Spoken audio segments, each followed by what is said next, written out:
Now in this tutorial, we're going to go over implicit differentiation in Python.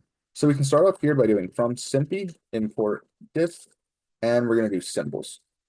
We can run that and we can come down. So we're going to define x and y, and this is going to be with symbols.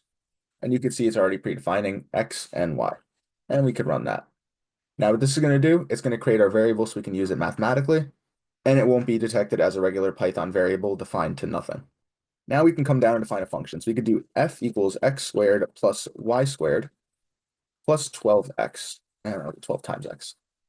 We can run that and then come down to the next line. Now here we can simply do diff fx if we want to differentiate with respect to x. If not, we can differentiate with respect to y by simply just changing y. I'm going to come up here and I'm going to add sign into our import, and I'm just going to put sign in front of this as well, just to show how powerful this can be. We can switch this in and run this.